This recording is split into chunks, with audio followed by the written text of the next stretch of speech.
Hello and welcome to this piece of modern railway history. Filmed back in 2005, we travel on board an EWS Class 66, hauling empty LPG tanks to the now mothballed oil terminal at Furzebrook in Dorset. The empty working, coded 6W53, was timetable to run as the 0851 from Eastleigh, travelling via Southampton, Bournemouth and Poole, before turning onto the Furzebrook branch at Junction. We therefore will join the train on the approach to Wareham on the 18th July 2005 with EWS's 66058 at the helm.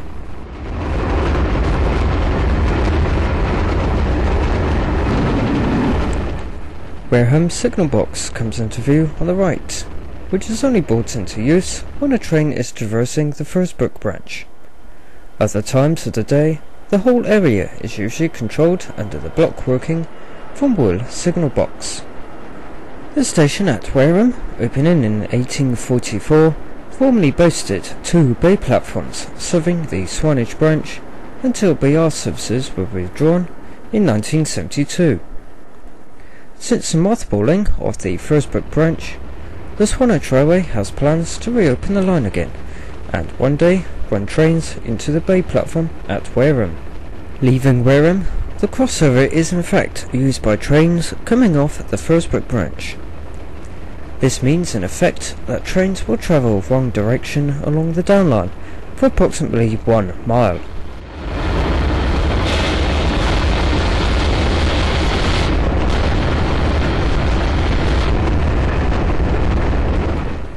Since the late 1980s, LPG tanks have been running between Furzebrook and the gas-fired power station at Hallenmarsh in Gloucestershire.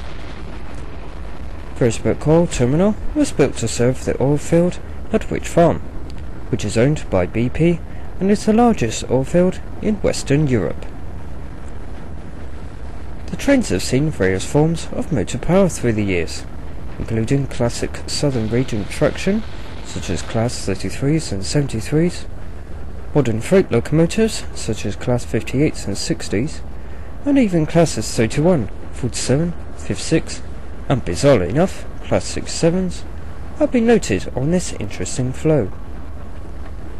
Following creation of the trainload freight era in 1987, this flow came under the Petroleum Division, and in 1994 became the responsibility of mainline freight. EWS has operated the train since its creation in May 1996, until the final train in 2005, mainly using Class 66s.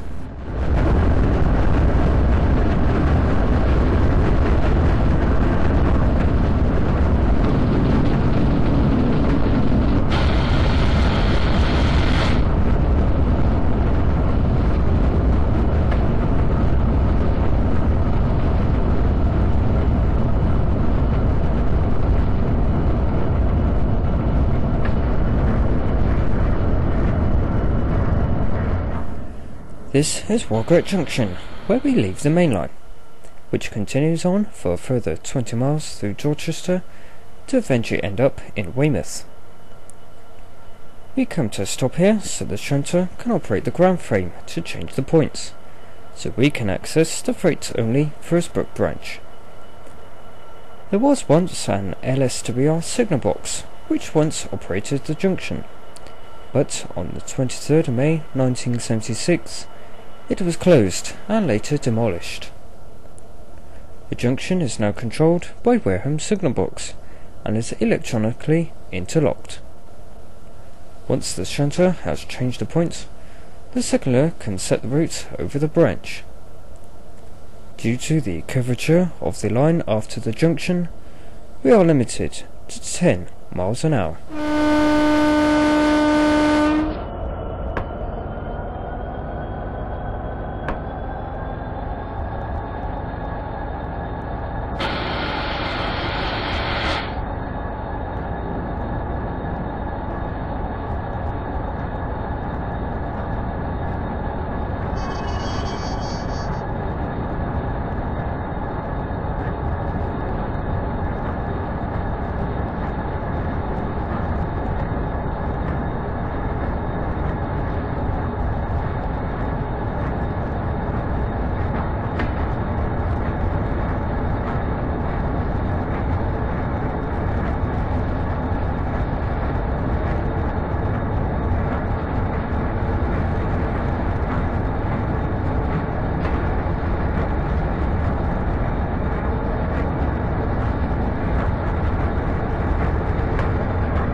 branch from Wareham Junction to Swanage was first opened by the London and South Western Railway in 1885. It was operated as a branch line status, running to and from the bay platforms at Wareham. Express trains from London would meet the branch line trains there, and passengers would change. This lasted into the BR era, and the line was plied by Class 205 DEMUs until it finally closed in 1972. Since then, the line has been resurrected in two different guises. In 1979, the Swanage Railway Society ran its first trains from King George's playing fields outside Swanage to Harman's Cross, and by 1995 it had reopened the whole section between Swanage and Norden. It is worth noting that only Swanage and Corfe Castle stations existed in the BR era, and that Norden, Harman's Cross and Hurston stations were Swanage Railway additions. The stop between Wareham Junction and Furzebrook was used by freight trains serving the clay pit in the area. We now enter the Isle of Purbeck as we cross the River Frome.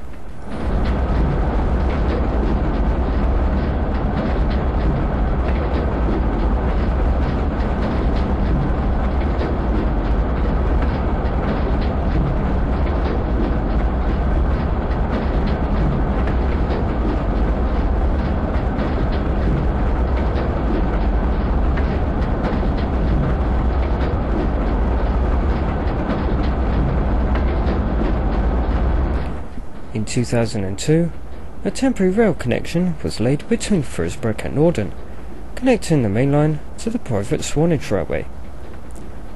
This enabled one of Virgin's Class 220 Voyager units to traverse the length of the line, to be named Dorset Voyager.